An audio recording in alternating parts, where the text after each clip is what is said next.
Hello, my brothers and sisters. It's me again. I wanted to post a dream that I had many, many years ago.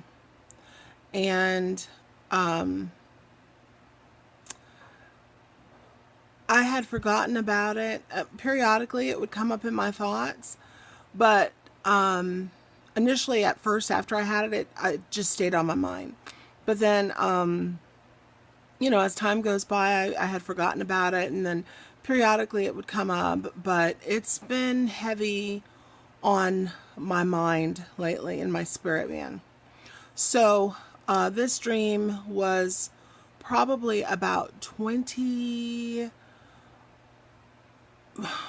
years ago, because my daughter's 21. So, I want to say like 21 years ago. And anyhow, in the dream, I'll just get right to it. In the dream, I was in the wilderness.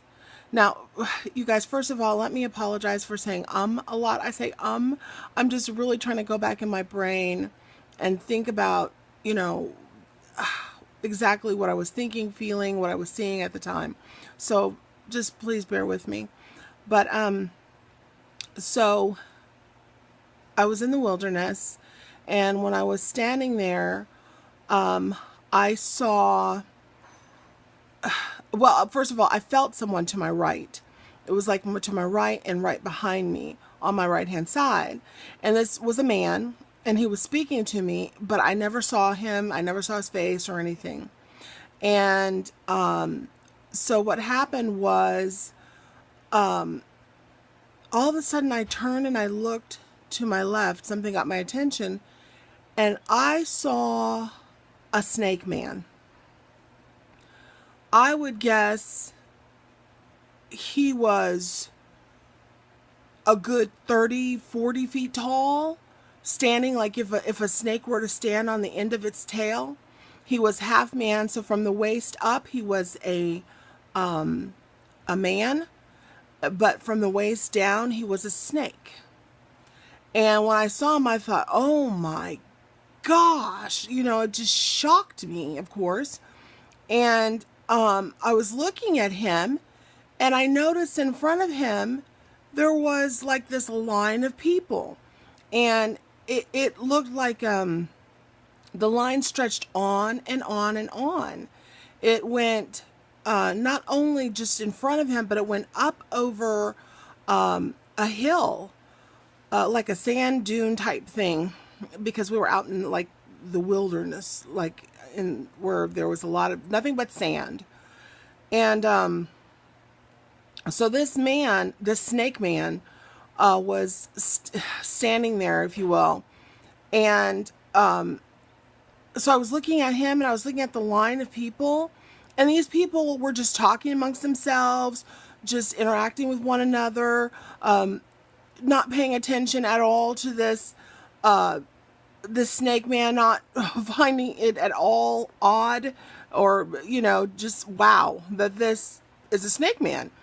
And it was a normal everyday thing. And so all of a sudden, the snake man looks at me and has a smirk on his face, and he wanted to make sure I was watching him.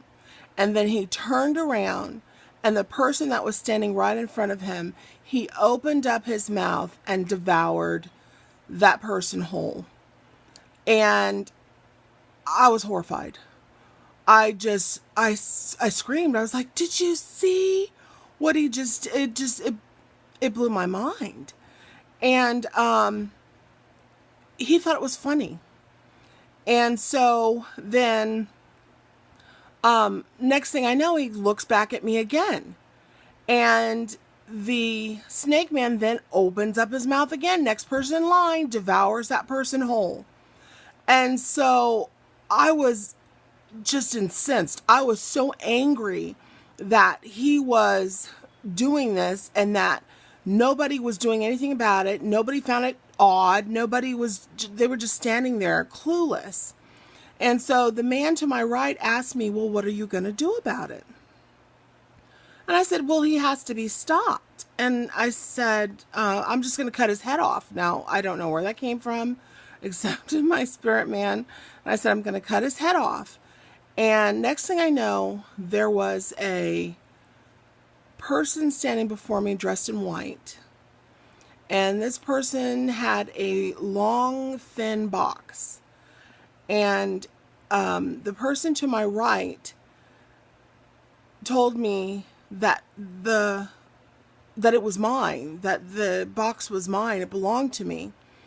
And the person that was dressed in white opened it up, and inside was a sword. And this sword was so beautiful. It was beautiful. And it was, I knew that it was so sharp. I knew that it was so sharp that it would just cut anything. And so the man to my right asked me, well, what are you going to do with the sword? And I took the sword out, and it was, I want to say the blade was, it was almost transparent. It had a shimmer to it. And so I took the sword in my hand, and I looked over at the snake man, and I noticed that the snake man had a scar around his neck.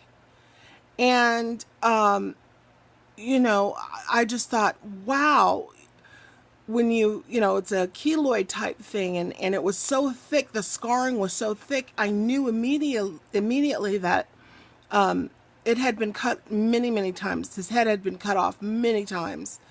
And I said, oh my goodness, his head has been cut off.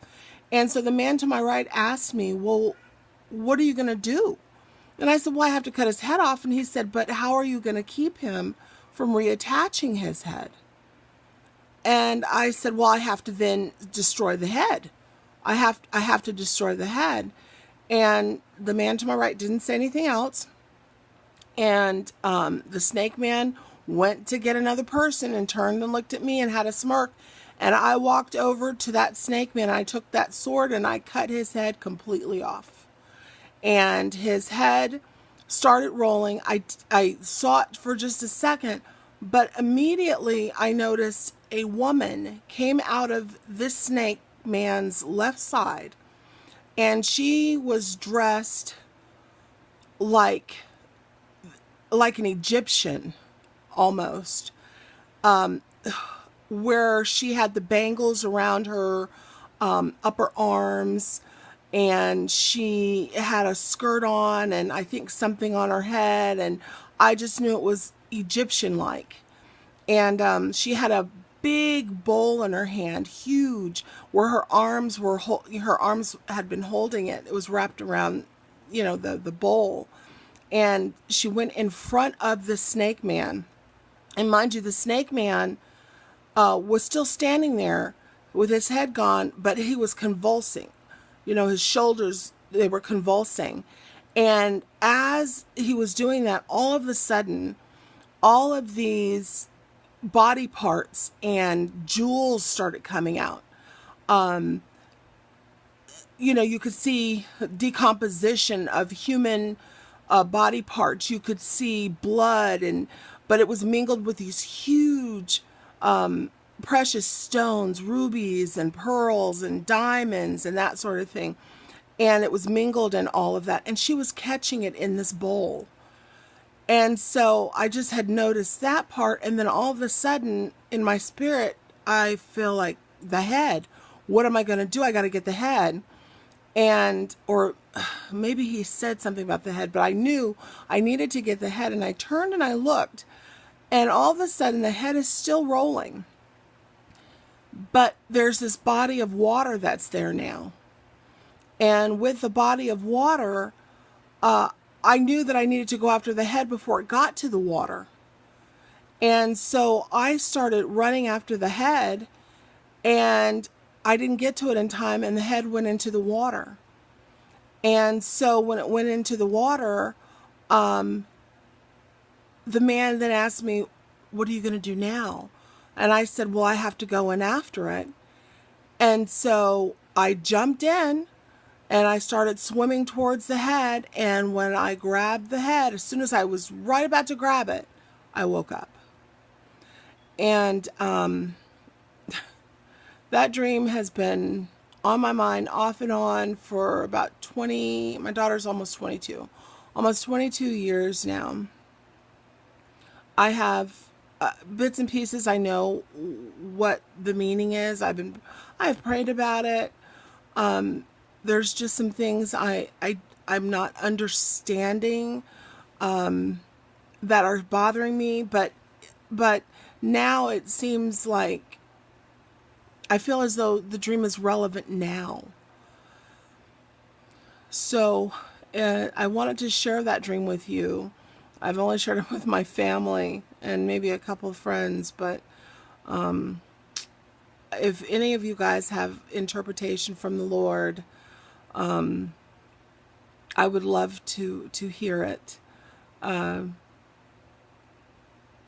It it certainly has been one of those things that, like I said, has stayed on my mind. So, but anyhow, that's another dream, and thank you for listening to it.